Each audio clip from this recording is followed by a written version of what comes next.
नमस्कार दोस्तों। आज की हमारी कहानी है चरित्रहीन। बस सोसाइटी के गेट पर आकर खड़ी हो गई थी। सोसाइटी के सभी बुजुर्ग अत्यंत उत्साहित थे। पूजा आज सोसाइटी के सभी बड़े बुजुर्गों को अक्षरधाम मंदिर दिखाने ले जाने वाली थी। वैसे तो पूजा को इस सोसाइटी में आए अभी कुछ ही महीने हुए थे, किंतु इन कुछ ही महीनों में वो सबकी प्रिय बन गई थी। वो सदा किसी की भी मदद करने के लिए तत्पर रहती थी, चाहे वो बच्चों की पढ़ाई लिखाई हो, खेल कूद हो, किसी की रसोई में मदद या फिर किसी की बीमारी में सेवा करना। वो निस्वार्थ भाव से सदा तत्पर रहती। ऐसा करने में उसे आनंद आता। अपने इसी निस्वार्थ मिलनसार व्यवहार से उसने अत्यंत कम समय में सबके हृदय में अपनी जगह बना ली थी। सोसाइटी की औरतों से भी उसकी अच्छी जान पहचान हो गई थी। वे सभी पूजा के सामने तो उसके साथ मिलनसार होने का निष्फल प्रयास करती, किंतु उसके पीठ पीछे वो उनके लिए एक कौतूहल भरा प्रश्न चिन्ह बन जाती। उनकी जिज्ञासा का विषय था उसका निजी जीवन, उसका अकेले रहना और उसका लाल रंग अर्थात उसकी मांग में भरा लाल रंग। माथे पर लाल बड़ी सी बिंदिया और उसके हाथों में लाल रंग की चूड़ियाँ। अक्सर अपने इन्हीं प्रश्न उत्तर तलाशने का प्रयास करती। पूजा इन औरतों की जिज्ञासा, उनका उसे टेढ़ी नज़रों से देखना और उसके विषय में बातें करना से भली भांति परिचित थी, किंतु वो हमेशा अपने में मस्त रहती। बुजुर्गों के लिए भी प्रोग्राम उसने सबकी सर्वसम्मति से बनाया था। सभी को इस बात की खुशी थी कि घर के सभी बुजुर्ग घूम कर आ जाएंगे। उसने सभी बुजुर्गों की सुविधा अनुसार बस में व्यवस्था कर ली थी। नियत समय तक धीरे धीरे सभी बुजुर्ग बस में बैठ चुके थे। बस उनके सामने के फ्लैट वाले अवतार अंकल अभी नहीं आए थे। अवतार अंकल को तो अक्षरधाम घूमने की सबसे ज़्यादा इच्छा थी और सबसे ज़्यादा वे ही उत्साहित थे। फिर अभी तक आए क्यों नहीं?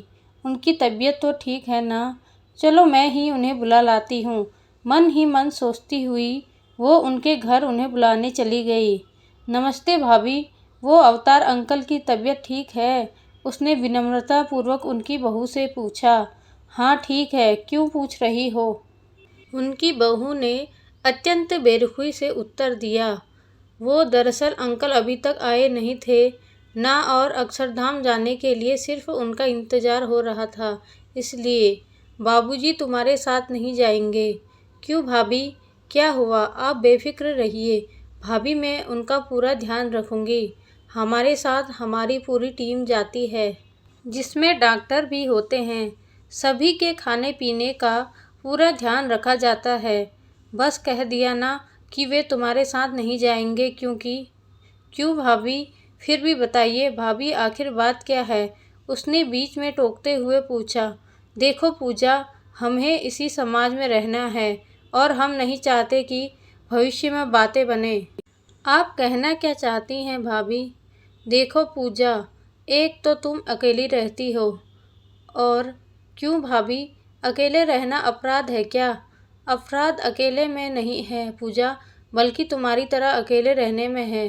तुम्हारा ये लाल रंग का श्रृंगार आज तक तुम्हारे पति को, परिवार को देखा नहीं, और तुम माफ़ कीजिएगा भाभी, आप मेरे चरित्र पर उंगली उठा रही हैं। पति और परिवार का साथ होना या ना होना किसी के चरित्र को परिभाषित नहीं करता, और लाल रंग तो प्रेम का प्रतीक होता है। ये मेरे और मेरे पति के प्यार का लाल रंग है, मेरा सुरक्षा कवच है। भाभी, आज मैं अपने विषय में आपको बता देती हूँ। शायद आपकी भी जिज्ञासा पर विराम लग जाए। मेरे पति आर्मी में ऑफिसर थे। शादी के कुछ बाद वो सीमा पर दुश्मनों से लड़ने गए थे और लड़ते लड़ते अपने देश के लिए शहीद हो गए थे। माँ पापा ये सदमा बर्दाश्त नहीं कर पाए और ससुराल वालों ने मुझे बांझ और मनहूस कहकर सदा के लिए ससुराल से विदा कर दिया।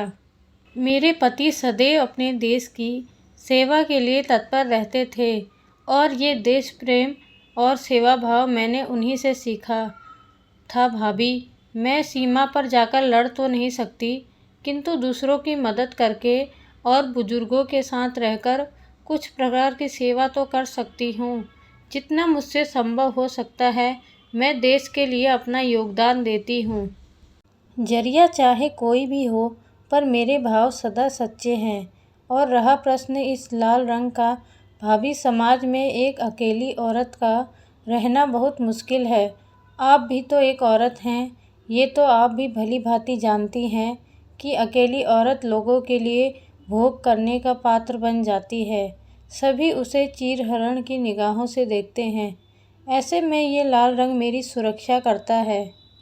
अभी भी मेरे विवाहित होने का प्रमाण बन जाता है, जिस कारण मैं सुरक्षित रहती हूँ। मुझे गर्व है भाभी कि मैं एक शहीद की विधवा हूँ। अभी भी आपको मैं चरित्रहीन लगती हूँ तो आप अवतार अंकल को। कहते कहते उसकी आंखों से अविरल अश्रुधारा बहने लगी। जैसे ही वो वापस जाने लगी, कहाँ जा रही हो पूजा की आवाज़ ने उसके कदम थाम लिए। पूजा, अकेली ही जाओगी? अपने अवतार अंकल को साथ नहीं लेकर जाओगी? कहकर दोनों मुस्कुराने लगी।